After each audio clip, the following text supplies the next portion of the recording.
can get going. All right. Thank you for attending the Racing for Recovery Support Group meeting. We are focused on maintaining a drug-free and healthy lifestyle. Since 2001, our open forum meeting welcomes parents, adolescents, recovering individuals, and anyone who supports our mission. Your suggestions, comments, or ideas are welcome to make our meetings the best they can be. The Racing for Recovery Support Group meeting is a cutting-edge alternative to what is currently offered. By combining substance abusers, families, friends, and the public at large, we have created an environment that is beneficial to everyone who has been affected by alcohol and drug addiction. Meeting start time is 7 p.m. Please try to be on time. Please turn off and stay off your cell phones during the meeting. Please, only one person speaks at a time, and when you do speak, do it loudly so everyone can hear what you have to say, because it's important. We will sign any attendance slips that need to be signed. If you leave them out in our cute little green box out there in the hallway, we'll sign them. You can pick them up when we're done with our discussion. The only thing we ask from everybody is that you're honest. If you're having a hard day, be honest about it. If you're having an awesome day, be honest about that too, and share that stuff. Feel free to openly share your comments and points of view on how alcohol and drug addiction has impacted your life.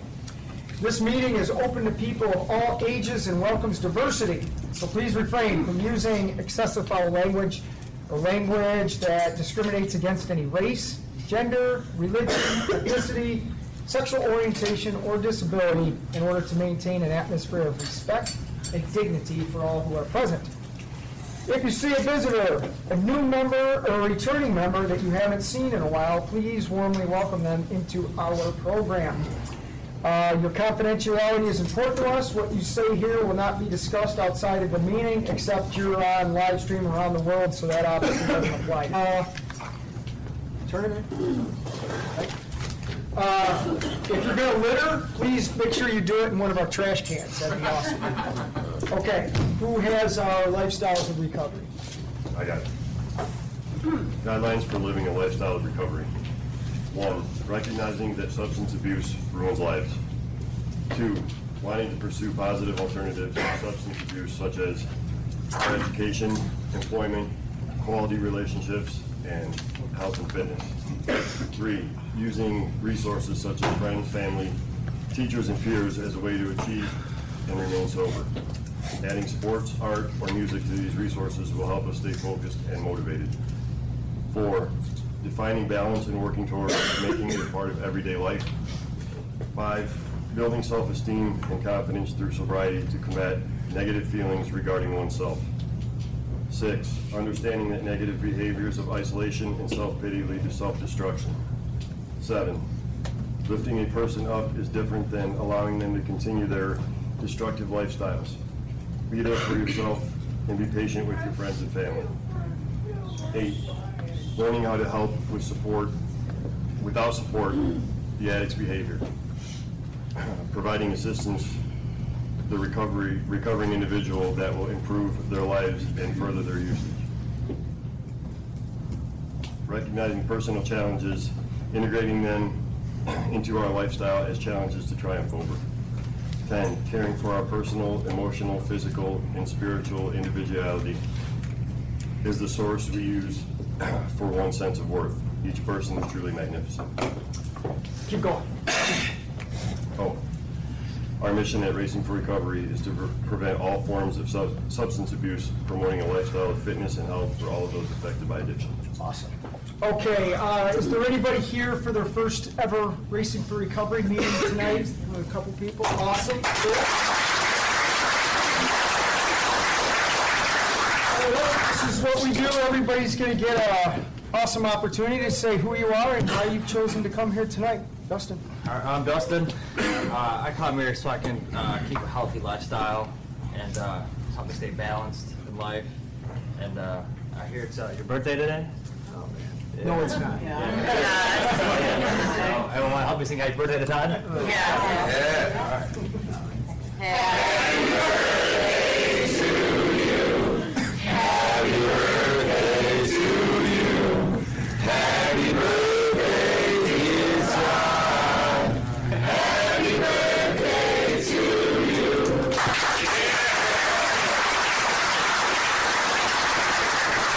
anymore.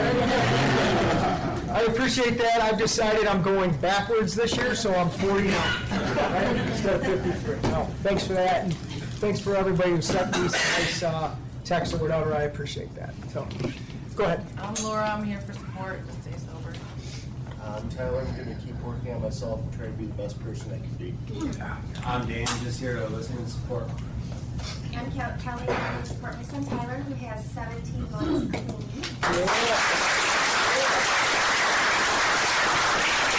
I'm Kurt. I'm here for support and to save my life. I'm Melissa, I'm here to support Ashley and to continue my sobriety. I'm Zoe. I'm here to start life over. I'm here for support for Zoe and Ashley. And I'm Antoinette, I'm here for family support for Ashley. I'm Brian, I'm here to learn about everything that Racing for Recovery has to offer. I'm Tara, Brian's wife, and I came with him. I'm Cameron, and I came with him I'm Chloe, and I came with him. Hey, did the bus come with Ryan tonight, or what? I'm going to stay positive and stay determined. I'm Michael, I'm here to be a better man, a better father. I'm Russ. I'm here stay sober, stay positive. I'm Nick, and I'm here to be my own leader and not a follower. Yeah. My name's Brian, I'm here to start my life over. My name's Kevin. I'm here to make a positive change in my life. My name's Monica, and I'm just here to learn about a different approach to things. I'm Brittany, and I'm here because this place has taught me how to live my life again. I'm Tony. I'm here to remain teachable. Matt, and I'm here to stay sober, continue my recovery. Tanner here for support. I'm Kareem, and I'm here to support my Aunt Kim and see what this meeting's about. I've never been to one of these. Cool. I'm Kristen, I'm here to continue to grow. Justin, just happy to be here. I'm Dylan, and I'm here for support. My name's Bob. I'm here to listen, learn, and apply. I'm David. I'm here to continue learning and remain teachable. I'm Craig. I'm here for motivation and support. I'm Brandon. I'm here because I love myself and to support Levi. Yeah. Oh, I'm Heather, and I'm here because this is my home now, our home. We have a lot of support here, and we just look forward to continuing to grow and really live for the very first time, both of us. And Xander's saying happy birthday again. Yes, he's back here saying cute. I'm Gina. I'm here to be a better person than I was yesterday. I'm Taylor. I'm here for positive energy. I'm Justin, I'm here to support and to learn. I'm Christy, and this is where I need to be and where I want to be. My name's Derek. This active lifestyle and recovery is amazing, to say the least. I'm Kyle, I'm here to be sober. I'm Amy. I'm here to support my son Zach and to be inspired by others. I'm Zach, I'm here to stay sober and to learn. I'm Bill. I'm here to be the best person I can be. I'm Kelsey. I'm here to listen. I'm Scott. I'm here to stay sober. I'm Steve. I'm here to listen and learn. Support my son Steve. It's very important for I'm Rachel. I wasn't here last week and it felt kind of off, so I'm here this week. My name's Joe. I come here for a lot of reasons. Racing for Recovery is part of my routine. This place taught me how to be an honest human being, how to be accountable, and how to stand by what I say and to follow through on those words with actions. So I can't thank this place enough. And I'm also here for Grandma. It's been a tough day so far, but I know that she wouldn't rather me be anywhere else than here tonight. That's right. Yep. Hi, Grandma. My name is Bill, and I'm here to support my son Joe and everybody in this room, and I just love Racing for Recovery.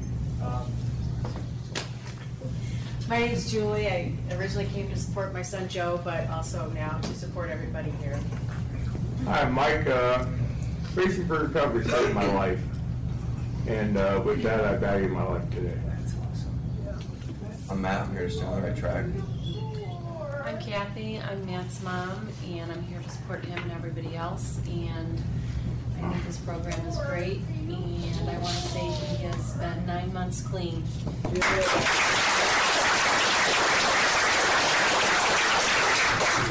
I'm Bill, and I'm here for support. Bill, you know we have a dress code, right? I got to work today. My name's Kim, and I come here for the positivity, and I really want to not just exist, but learn to live in sobriety. I don't want to die in addiction. It helps me cope with the loss of my son almost a year ago. He passed away from the alcoholism, and it's been a little rough, but this place has given me some hope and healing. Tanner, here to keep learning, and it's a place to be on Thursday night. I'm here to support my son Tanner. And you are? I'm Tim, I'm sorry. It's okay. I'm Kaylee, and I'm here. I think this is a great program, and I haven't been here in a while, and I'm going to be honest, kind of missed it. Good. And I just want to learn and support. I'm Zach. I'm here to live a better life and to sing you happy birthday. My name's Jake. I come here to keep doing the right thing and stay focused. Chris? My name's Chris. I'm here to learn how to be the best version of myself I can be, get my life back, apply what I learned to be even better. I'm Amy. I'm here to stop being a basement dweller and become a social animal. There you go. I'm Gary, and I want to learn how to live. I'm Shelby. I'm here to stay consistent and for positivity. I'm John. Just here to continue to heal and really rediscover myself. I'm Levi, and I keep coming here to keep improving and bettering my life. My name is Ade, and I'm here to support my son John. It always feels good to be here. Every week I keep running. I like giving. My name is Marty, and I'm here to support my son John and support the strong, right decisions that he's making and support the new life that he's started. I'm Randall. I come to this place because they just support me here and they make me the best person I can be. So I don't know why I would keep showing up. I'm Des, and I'm here for growth. Kelsey, and I'm here to keep an open mind. My name is Josh, and I come here to first. I'm Wesley. I'm here to stick and stay, learn how to stay. And welcome to the Old Man's Club. Yeah. Hi, I'm Victoria. I'm here to learn balance and to model that people can change and be on the right path and be here to support my stepdaughter. I'm Gabby. I'm here I'm Adam. I'm here because I like the lifestyle of Racing for Recovery. I'm Emma, and I'm here because I love who I am when I'm here. I'm Jay, and I'm glad I made it here. It's been 6 long days in retail. So I guess I'm here to kind of breathe and stay healthy. I'm Matt. I'm here for the positivity and to stay sober. Bobby, and I'm here because it's where I belong. Yep. I'm Mike. Excuse me, I'm Mike. I came for the tacos, but very y'all ate them all. So I just think I'll stay sober and learn why I'm at it. I'm Jordan, and I'm here for that. I seen her a few weeks ago, and I'm glad to see her here today. Very cool. I'm Todd, and I'm grateful to be a part of this program. I'm thankful for the positive people that I get to surround myself with every day, and it's just it's a great day to be alive. Who has Dee's poem, The Answer? Zach. The answer is running from the misery, trying to escape the pain. As I approach the light of hope that lies before me, each step overwhelms me, every breath sears my throat. I hate you, my body rebels against me, my memories torment me. Agony has become my closest companion. My demons mock me as I dangle helplessly above the abyss of alcohol and drug abuse. The voices all sound the same, criticizing, accusing, blaming me for what has happened. They don't understand, they don't care who I am. I'm a human being full of thoughts and feelings. I'm worth saving. Just show me the way. At last I reach the light of promise. There stands the answer. Open arms, understanding smiles, looks of trust, and so it begins, racing for recovery. Okay, couple of quick announcements. Joe alluded to this earlier. Grandma, who used to sit right behind Chris there, died yesterday. Yeah, so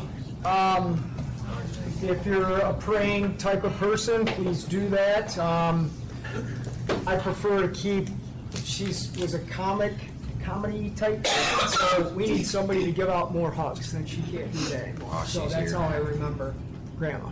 No, I hope, I was given a message to talk about where her services are.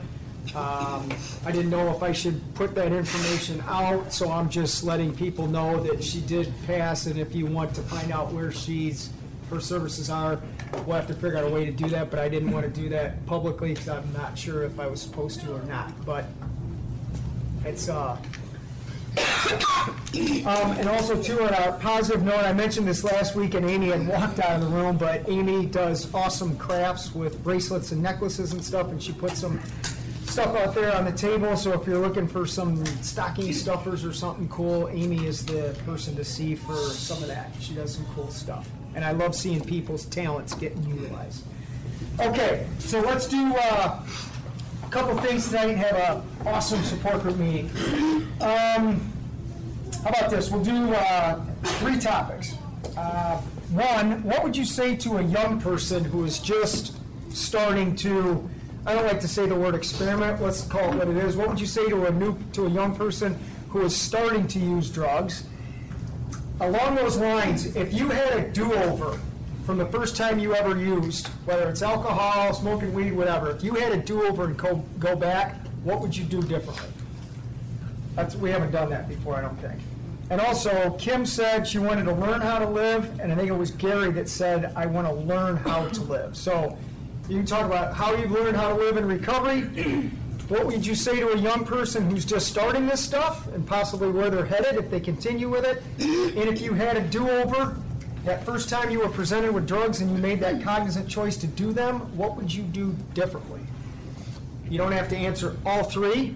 You can pick 1 or 2 or whatever you want to do with that. Yes, Wes? Yeah, what would I tell a young person? Well, I would just tell them my story, and then I would just show him my mug shots. Okay. How I looked on my mug shot. They would get the 50 foot. Good start. John? I think about this a lot. Like if I had the opportunity to go back in time and not make that choice to pick up that very first time. I kind of like have an internal debate with myself on what I would even do in that scenario. Like on one hand, I have been through a lot of hard times. I put my family through a lot of hard times, and I feel like the simple answer is to just say, yeah, I've never done that. But on the other hand, I feel like it's kind of built this person that I'm becoming and who I am today, and it kind of defines me, and I embrace that. Embracing that fear and that trauma and those hard times has put me in a place today where I feel like I can take on anything, and I kind of accept it for what it is, and not that I'm proud of being a drug addict, but I'm proud of where I am now compared to where I was before, and it's just a really loaded question. It's a good topic. I think about it a lot. It's deep. Well, I'm doing my job then. Yeah, this is a really hard topic about what to tell someone when they're younger, because when I had just first started out, there were plenty of people telling me like not to do it, and I still did. So me sitting here trying to confront someone who's experiencing it, and probably will continue to do so even after I tell them not to, is just to really think about what you're doing and to be kind to yourself and to really, you know, just be careful. Because there's really not a whole, like, when I first started out, it didn't matter. I was going to do whatever I wanted to do, and I did. And I'm here. And like Wes said, I would absolutely tell them my story. Because when I was younger, I didn't think that I would ever end up in jail, and I did. It just, it can change just like that. So really, the only advice I could give is to just really be kind to yourself and respect your body, because I didn't, and I wish I did. So. Levi. Yeah, this is good. Sort of along the lines of what you were saying as far as like what to tell a younger person. I was trying to figure this out, like John said before, a lot of times what I would have told myself, and I'm thinking about like my younger brother, and if I have to ever have this conversation with him, so I thought about it in general, and I think the problem for me, at least this is just my experience, what I would tell him is, the first thing is teach him how to love himself, especially being a teenager, especially being around all of the influences and everything that comes with the pressure of society. Like, those words you said, a lot of that shit's real, you know. And you know, teach them the tools, have a conversation with them of how to love yourself, and then I would tell them that who you're around is who you're going to become, seriously. And that was big for me. I mean, man, because I didn't love myself, it didn't matter. I let people, I've changed into a different person I never wanted to be, you know, I think, or used a drug to change into a person I don't want to be, you know. So I would tell them those two things, and then, yeah, that's about it. I think I would say it's a very hard. I don't know if I could say it. I would have to. What I would do is lead by example. Be like, I want to be like my brother. You know, that's like I'm saying if I'm talking to my brother, but I want to be like him. You know, and like this is how you get there. You don't do it by doing this. You do it by making these decisions. So lead by example would be the that would help my younger generation. Jay. Yeah, I don't know if I would tell a younger person anything. I think the question to ask is really, are you okay? Because nobody ever asked me that. And then I wasn't. Wow. Profound. Brittany. As far as like telling a younger person something, like a couple other people said, I would share my story. I think that's a pretty like intricate part in maybe changing someone else's life, is to let them know that it doesn't matter like how far ahead you are in life or how good things are going. I think if I let somebody see where I was in life and see what drugs did and took away from me, I think that that could be maybe an example. And the other question, like if I were to go back and change something, this has been something I've thought about a lot. I don't think about it a lot anymore though, because I lived in that for a while, like woulda, coulda, shoulda. But honestly, right now, I wouldn't go back and change anything, because it's created such a cool me. I don't know that I would have ever became this person that I am without addiction involved. I think that I can use my past choices to eventually help somebody else and save somebody else's life. So, you know, I know it's kind of weird to say, but I mean, I'm thankful for the choices I have made, even if they were bad. I want to play in this real quickly before I forget, because I am old now and I might do that if I don't speak now. I'm thinking about, well, a couple things. I've been in this world of substance abuse for quite a long time. And there's one thing I've never heard somebody say. I've never had somebody that has come into Racing for Recovery and has said, you know, I'm really happy that I started smoking pot, or I started drinking, or I started doing coke. No one has ever said that.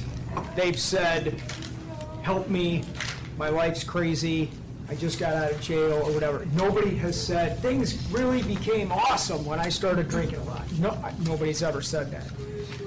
I remember the day that I took my first drink of alcohol at the age of 13, and if I had a do-over, like Mike, I wish I would have valued myself enough to, at the point, knowing what I was about to do was wrong, and I would have asked for help, saying I need some help on some emotional level, some emotional reasons, and gotten some adequate help, as opposed to I know what I'm about to do is wrong, but I don't value myself enough not to do it. And that led to 13 years of absolute misery, right? And I love how Wes said too, to a young person, I'd be like, I can show you a myriad of people who have done drugs and this is what their life ended up at. And if you want that, it's right there for you to have. But if you don't, here's another path. So. Ashley. Okay, so I really like what everyone's been saying, because like this is I think we all kind of ask ourselves this question, like, or you know, would I go back and change some things that I've done?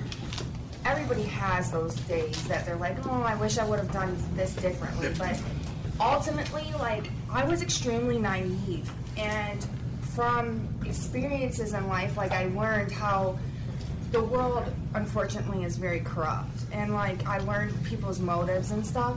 So, like, my experience in my youth taught me how to conduct myself today. And so I don't feel like, I really honestly don't think I would take back anything, because, like, I know what it's like to have true struggle, so I can appreciate true success, you know? But, like, I know that I probably wouldn't have taken so long to get it, you know? Like, I've been around for a while, but, like, we all have our own kind of journey we have to go on, and I kind of wish that it didn't take me so long to get to where I'm at now, but I've learned a lot of things along the way. And I've picked up, like, different things about myself that I love and that I'm, like, know my worth today, you know? But, like, with I really love what Jay said about, like, the are you okay thing, because nobody asked me that either.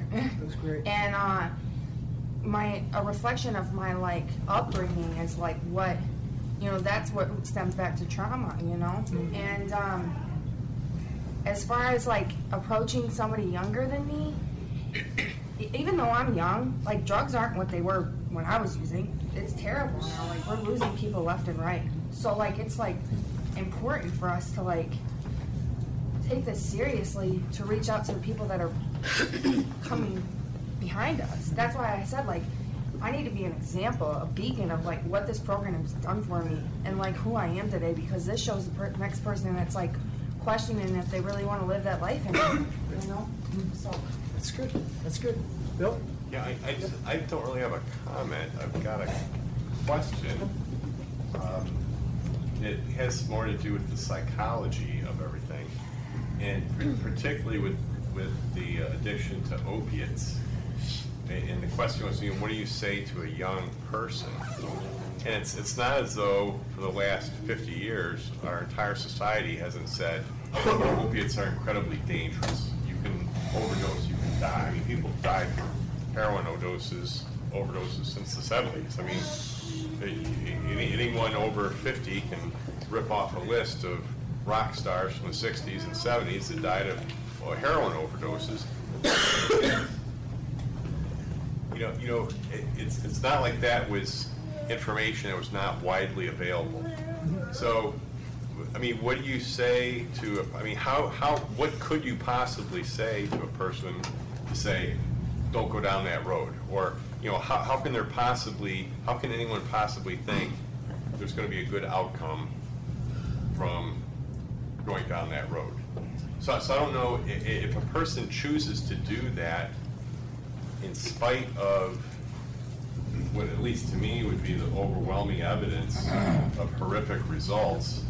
I mean, how could you, because from the commentary I've heard here, it's like, well, we just would have done what we did anyways. I mean, it would be nice if we had the psychological resources to give help for people who are hurting. I understand that. But I don't know. So my query is, how can you reach someone and say, don't do that? I mean, you can say don't ride your bicycle in the middle of the expressway, you're going to get killed. You know, but it's kind of the same thing. I mean, it might be a delayed death, but I mean, that's the ultimate result. It's interesting. There was a grandmother who came in today and bought her 6th copy of our new book, Choices and Consequences. She was a school teacher, and she said to me that it sounds like I'm bragging about our book. Well, I am, because I'm proud of it. She said, this is the best book I've ever written, period, let alone in addiction and recovery. And she went on to explain that, she said, this talks about why people are starting. And that's exactly what I want. I wanted to reach a younger person who's reading that book and saying, well, I feel this way that I did when I was younger. And as Jay said, you know, what's the problem? Because, like I said earlier, every kid knows that drugs are bad. As soon as a kid is in kindergarten, a kindergartner knows they're bad. So why is it then that in 8th grade or whatever that cognizant decision is made? And for me, what I've seen, and I guess I could say on a clinical level, 9 out of 10 times there's emotional hurt that somebody does not know how to cope with. And they're looking for that, whatever, a joint, a drink, a line of blow, whatever it is, that this is the answer to my problems. And that's where I think the whole treatment agency needs to look at that. If you look at recovery, the focus is don't do drugs, just stop. Just stop doing them. And no one wants to go, well, how did this start? And when I talk to, like Chris today, and when I talk to people, it's like, how did you get here? I want to know who you are as a person and how, with the intelligent mind that you have, why are you sitting in this seat right now? And it's not an intellectual thing. It's an emotional thing. So if we can, to me, the most important thing that I can do for my kids is to have them like who they are. Because those that like themselves are not doing things that they know are not good for themselves. And I don't know how you really can dispute that. Now, I'm not smart enough on the whole brain chemistry and all that stuff, but I know on an emotional level, people are hurting desperately, and they're looking for ways to cope with that hurt. And instead of having the self-esteem of just saying, help me, they're saying, give me that poison. And that's just my take on it. Monica. Yeah, I also really loved what Jay said. I think that's just like crucial because, sharing your story is great, but I have had opportunities to talk to young people plenty of times. I do on a regular basis, but I know when I was younger and I just started, you couldn't tell me anything, So I love what she said, and I think I would go just a little further to say I'm here for you. Like, no matter what choices you make, I'm here for you. If you want to talk about anything, you can tell me anything. Just keep it, stay honest with me, keep it real with me, what's going on with you, and I'll be here for you every step of the way. Because I think that's what, and it doesn't matter what age you are. So, some people don't get started doing things until they're in their 20s, 30s, 40s even, later. And I think that's just super important is everybody kind of has to learn things on their own, or they often, I know if you're like anything like me, it's like I got to figure it out myself. I'm hard-headed, but having support and having somebody that's actually going to listen to you and that you don't feel like you have to hide what's really going on is just crucial. Taylor.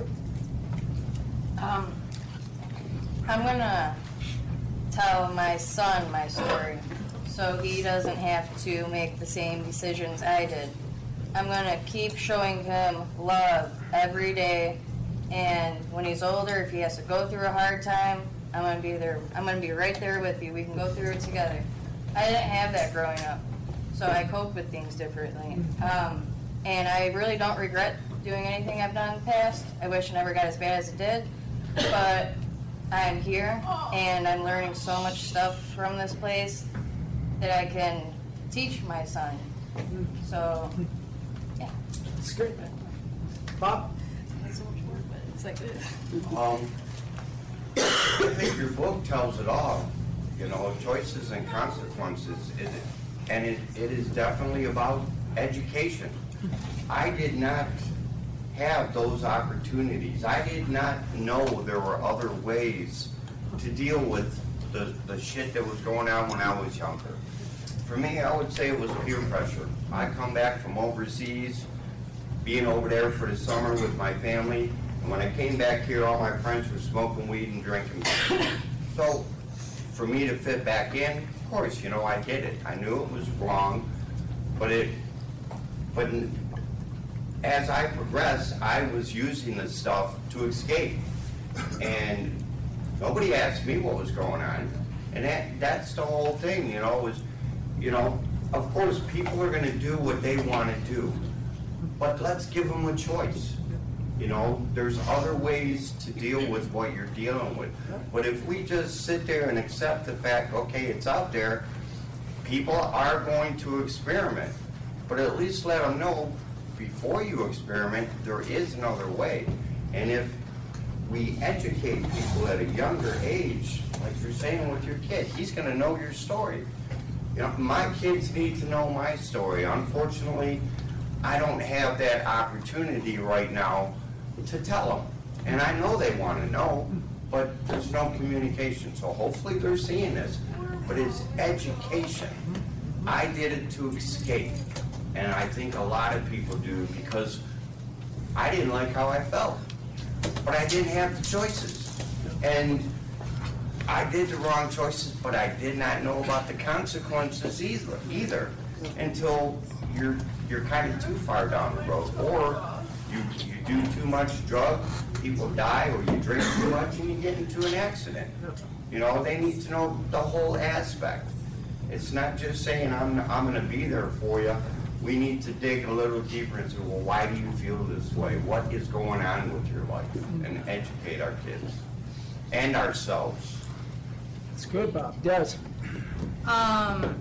I like what Bob said and what you were saying. For me, it wasn't about, you know, a drug or alcohol or what. It was totally self-destructing for me because I didn't love myself. I didn't respect myself.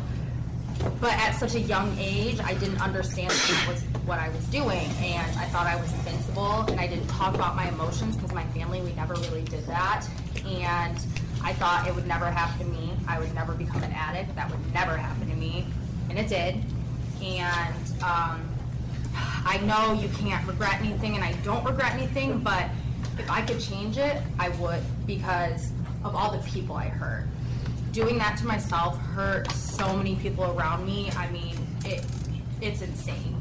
Watching the people you love just watch you completely lose everything, lose your family, lose your car, lose your job. I lost my job. I mean, it was just, and then you just sit there like, how did this happen? So I would take that back because it sucked. And it sucked putting my family, what I put them through. And like choices and consequences, I mean, your choices do have consequences. Whether you get arrested and you get caught for them, the mental guilt, the not being able to sleep at night, the feeling bad about yourself. And for me, you know, being sober, learning to love and respect myself have been so huge because now everyone around me loves and respects me, and I'm happy. And unfortunately, I had to find out the hard way to do that, but it's been life-changing. That's good. Joe, are you up? Which Joe? This Joe? I can go, that's fine. I think your second question was, and I think you alluded to it, you know, what would you change, right? Something along those lines? What would you say to a young person? If you had a do-over, what would you do? Okay. I've listened to a lot of what other people have said here tonight, and I think they're all very valid points. For me personally, I wouldn't change a thing. I recognize that my actions while I was addicted caused a lot of pain, a lot of misery, not only to myself, but everyone around me. While, yes, I feel some guilt for that, those choices and everything I did, they put me where I am today. They led me to this path. Now, I could go all the way back and say, of course I'd change this because it would put me in a different spot, but I had to go through all that stuff to get the strength of character, to get the accountability, to get the honesty that I have now, you know. I wouldn't have any of that if I had the easy road still. You know, if my parents were still bailing me out of everything, you know, how are you going to be an adult? How are you going to continue to live if you get bailed out of everything that happens to you, you know? I'm blessed enough that I had a family that helped me when I needed it, but now when things happen, I know I can rely on them because I'm still making the good choices, you know? Honestly, though, I wouldn't change a thing because it wouldn't bring me to where I am now. I wouldn't have the friends. I wouldn't have the relationships I have. I wouldn't be able to speak like this, honestly. You know, half of what I spent, 98, all of it that I spouted at that point was bullshit, you know? Everything was a lie. And now when I speak, it's honesty. I can't help it, you know? And sometimes that gets me in trouble, but I'd rather be an honest person now than be someone who would just say things to say things, you know? When I sit up and I speak here, or if it's at that table, you know, the things I'm saying, I back it up with action, you know? I walk the walk and I talk the talk, you know? Back then, I couldn't do that. I would just lie to you to get out of whatever situation it was or to get whatever I needed. And now, going through everything I did, I'm able to say those things. I'm able to be accountable for my actions. I'm able to admit when I'm wrong. I'm able to admit when I make poor choices. And if I make poor choices, I have to deal with the consequences of that. If I make right choices, I get to enjoy those consequences too. So, yes, did I cause a lot of pain and misery and negative things to people that I love? Absolutely. But I wouldn't change a thing because I wouldn't be sitting in the seat right now if I did. Where's Derek? I'm over here. There you go. You had your hand up. I was pointing at Tyler because he had his hand up, but I'd like to say something. Great points, Joe.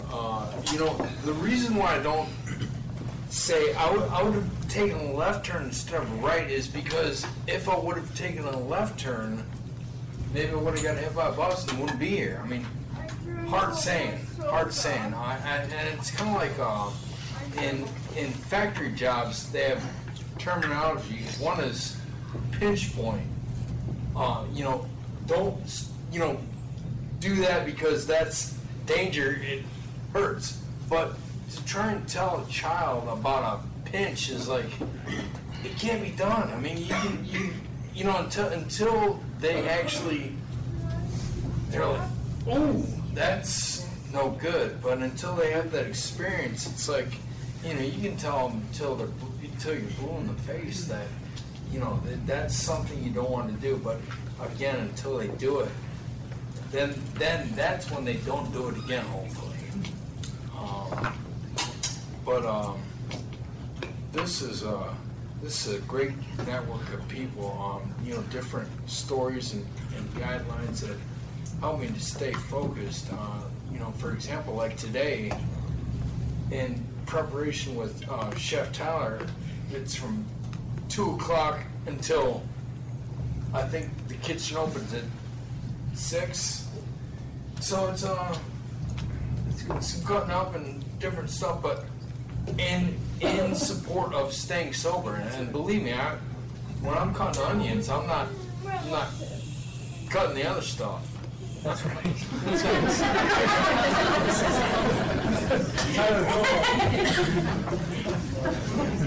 All I have to say is just a response to Bill's bill, right? I know, at least in my case, like, when I was growing up, I was told plenty of times drugs or alcohol will kill me. And I didn't listen to a lot. I mean, I heard it, but I wasn't really listening. I think there's a lot of different reasons for that. I mean, part of it is too, like, biologically speaking, like up until you're about 23, 24, your brain hasn't fully developed. You don't fully recognize consequences are permanent. Do a lot of reckless things when you're young. You just don't think about it. And I think a lot of, like, this is what I did, I'm sure a lot of people have done it to where they tell themselves, well, I'll be careful, or it's not going to be me. And, you know, I'm not going to be one of the statistics. I think what would have helped me the most when I was younger, when I first picked up, was if a lot of there was more awareness for mental disorders and there's less stigmas attached to them, like whether they're permanent or chronic or long-term. Because at least for me, especially like when I started and as I got older into my, let's say at 30 or so, it seemed easier to me to try to self-medicate than to have that. I was more afraid of having a label on me the rest of my life. I wanted to bring this up because I went to Northview High School until my services were no longer needed and they asked me to leave. But I haven't, well, I am going to say this publicly, I've never been asked to go do a speaking engagement at Northview. And I haven't heard this in a while because I gave up on trying to get Racing for Recovery in there. But one of the things that I heard indirectly was that I was giving the wrong message. That somehow my message to kids is, well, you can do cocaine and then you're going to be on ESPN. And the reason I'm talking like this is I'm thinking, I understand, Joe and a couple other people have said, well, it's made me who I am. I get that. But I'm also thinking, like, when I was a young kid, if I heard somebody that was saying, well, I did drugs and I see them today, I might go, well, they're not so bad. I'm just smoking a little pot, I'm going to be okay. And I'm just speaking for me.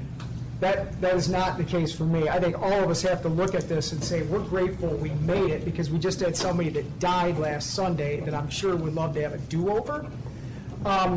Because for me, I didn't care what drugs were doing to me. I did not want to live. So even with respect to doing talks to kids, when people talk about sharing the story, your story is just not about how much crack you smoked. The story is why you were choosing to do that, what you've learned to heal from that, and how are you living productively in sobriety. Because if a kid says to you, why were you doing that, you need an answer to that. And then if somebody says, well, tell me what it's like to sustain sobriety and what you've learned, the story is you've got to be able to answer that. So I guess what I'm saying is be very cognizant of like how you're speaking about your story, because it's not about how many drugs you did.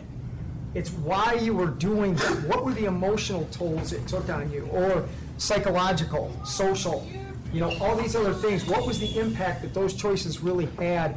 And again, how have you learned from them, and what are you doing today to sustain that emotional, psychological, and spiritual wellness? In my humble opinion, that's what I don't know. That's what I would say. But I'm just thinking of if I'm looking at somebody.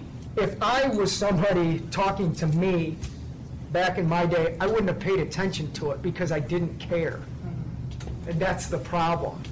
It's not. Yes, we've all survived it, and we're grateful to survive it. I guess I don't want a young person who's watching this or hearing this to think, oh, I can do these things and I can survive like these people in here. That's not the message, because you may not survive it. The people that are in here are survivors and are blessed to have survived it. There is a ton of people who didn't make it because they started with taking a hit of a joint or a drink of a beer. So I want to make sure that we're crystal clear on that subject of what we're talking about. I don't want anybody walking out of here going, I can do this stuff and I'm going to be okay. That's not what we're saying in here. Chris. As far as if a young person was watching right now, or what would I say to one? To love yourself, to respect yourself. To the parents, I know, okay, with what my situation, the positive aspects of my life. Growing up, I was decent in school. I got good grades, and so my parents like that. Other than that, though, there wasn't really much watering and cultivating of things that enjoyed me positive. passions that I had. There's really none of that. There wasn't much of communication. I didn't feel like it was open. It was an open topic to talk about my feelings. So that'd definitely be something to do. Make sure that you talk to your kids, or kids have somebody that you can talk to. Honestly, without being down, or like a coach, like a coach motivates you. Some coaches motivate you by you're not good enough. You're not going to play unless you do this, and that's not positive reinforcement. That's negative. That's down in someone, and I feel like maybe that might have happened along the way somewhere. That it was a threat of something bad happening, instead of all the positive shit that can happen. Was in the light more. I think that it should be okay that the younger people are starting off, man. It's okay to be who you are and be proud of it. Not to feel that you're so different alone that you have to use you have to use this poison and risk dying from it. Parents, or whoever, mentors, talk to them about it. Make sure it's an open book. That it's not something that's uncomfortable.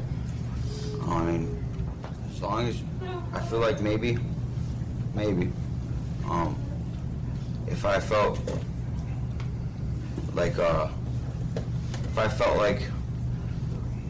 man, the sky's the limit before you start these drugs, man. And when you get on them, it's hard to get off if you get off at all. Like Todd, like you said, it's this room here's like 1,000th of the people compared to next to people who didn't make it. This is like a really small percentage of it, and it's not a joke. It's not funny. Love yourself. Love your people. I give where I'm at now. I feel like I say I wouldn't change anything because it's on this end, and we made it, and it has turned us into who we are. And hey, maybe one day, we wouldn't be here had somebody not came before us. And Todd and the other staff here are those people who came before us, made it, and are helping us out now.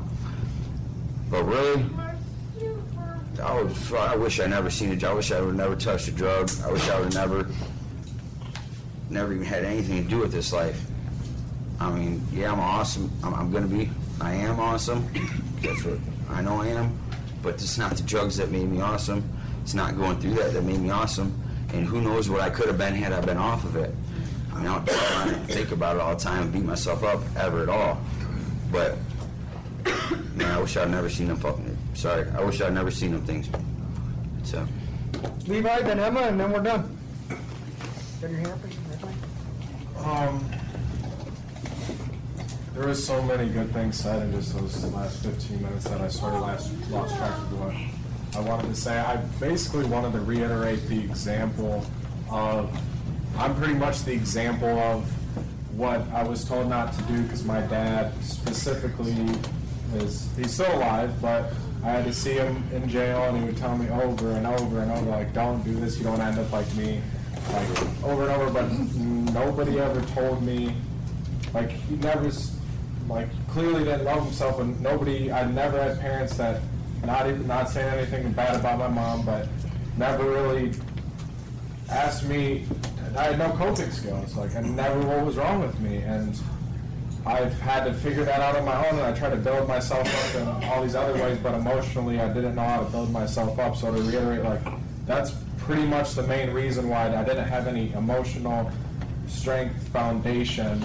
I had some spots of it, but I didn't. It didn't matter, like, my dad, you know what I mean? Just like other people's stories are similar. I've lost family members and whatnot, but like literally, I saw it since I grew up, like nonstop, been a part of it. I've seen every single every bad thing that comes with it, and I still did it because I didn't know how to value myself, and I thought I did, but on like a deep emotional level, I didn't. So I'll reiterate like the education, like Bob said, being young, you know, valuing your kids, loving yourself, what I said before, what Des was saying too, what everybody was saying.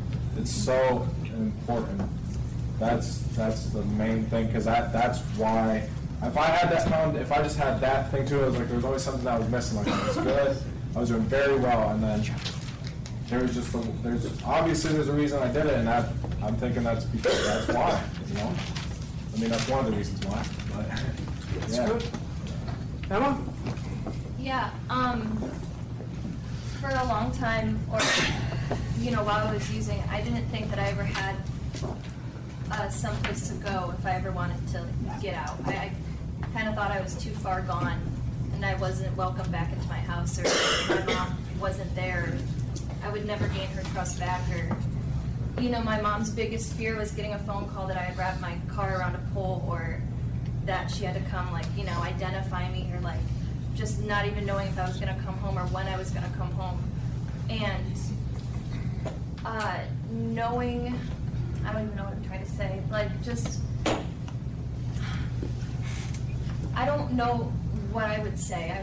I would say love yourself, be kind to yourself, respect yourself. But honestly, like with having two younger brothers in college and knowing they're experimenting, just knowing, or even having the hunch that something is happening is just gut-wrenching. Like, I just want to be there. Like, you know, when I was in the hospital, my mom was there. My mom was there, of course. My mom was there to get my car out of repo. My mom was there to get it out of the police lot. My mom posted my bail. My mom was there. And I didn't think she was. Like, just being there is enough. It makes a world of a difference just knowing that there's a place to go. And that's really it. It's just, yeah, just having somewhere to go and just knowing that there's love for you somewhere. I will never stop showing love to my brothers, my mom, my sister, anyone. So. Good. Before we read our closing poem, I just want to say a couple things real quick. You know, in the drug world, when you go to the source, you know, everybody means with that, right? Go to the source with the guy with the good drugs and the girl with the good drugs. With respect to stuff, right? Be very cognizant of what you're saying, what you're speaking, what you're writing on social media. Because a lot of times what you're saying on social media is not true. You don't have the facts right. So if you have a question about a source, go to the source and ask it. Don't get on Facebook and start talking about things that you heard or you have an opinion of, especially when it has to do with this program. And I'll even say it this way. If it has to do with me, you ask me. Don't be talking about me on Facebook. Because some of the stuff that's out there right now is hurting a lot of innocent people, and it's got to stop. So just because you hear stuff doesn't mean it's factual. You want to know something, you come ask me. Leave my family and stuff out of it. Okay? Read our closing poem. It's an autobiography in 5 short chapters by Portia Nelson. Chapter 1. I walk down the street, there's a deep hole in the sidewalk, I fall in. I am lost. I am hopeless. It isn't my fault. It takes forever to find a way out. Chapter 2. I walk down the same street, there's a deep hole in the sidewalk, I pretend I don't see it, I fall in again. I can't believe I am in the same place, but it isn't my fault. It takes me a long time to get out. Chapter 3. I walk down the same street. There's a deep hole in the sidewalk. I see it there. I still fall in. It's a habit. My eyes are open. I know where I am. It is my fault. I get out immediately. Chapter 4. I walk down the same street. There's a deep hole in the sidewalk. I walk around it. Chapter 5. Don't be a wanker. Walk down another street. Thank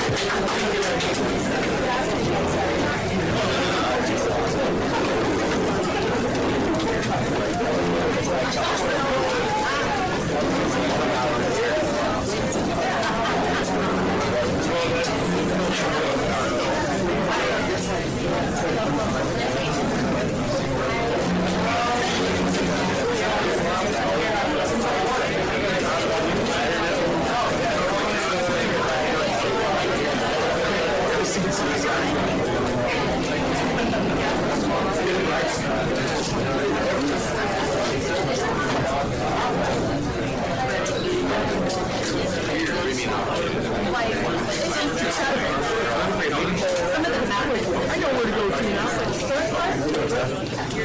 What's happening? It's just like,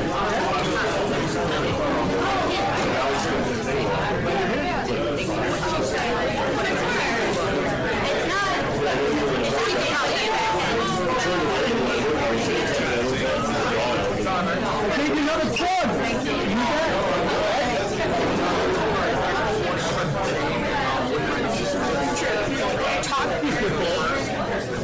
it's only 20 to 30% of the So, like, if you're just going to talk out your feelings, it's only going to help you so much. You have to find other things to do. So, yeah. So this is very interesting. Because there's, I've got way more questions than answers. Oh, yeah, that actually might answer a lot of your questions, especially because it's got like a lot of statistics. Appreciate that very much. Thank you so much. Thank you. Every time we talk to somebody, I go through some guy just asked when you were in my mom meeting and years later.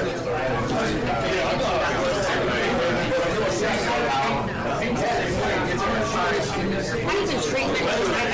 It's just outdated with the fact that it's 2009 and it's almost 2020. So it's like, it's 11 years old and it's operating mighty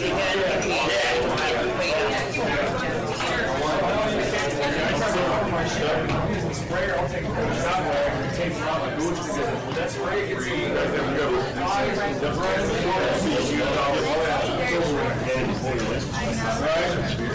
Does anybody know? I wasn't here. That way, maybe I'm like, I admire her. Didn't make it. Right?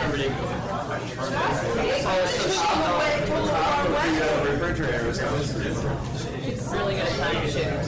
Exactly. See, she won't have to struggle being your hunchback when I'm 90 years old. I'll be like, hunched over.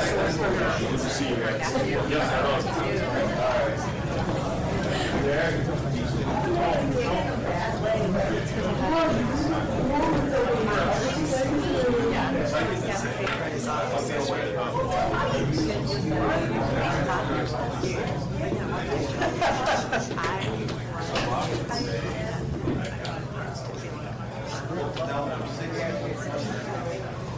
Yeah, because when I was leaving, because I went over to devastating properties, because he had called me and back and answer something. I was really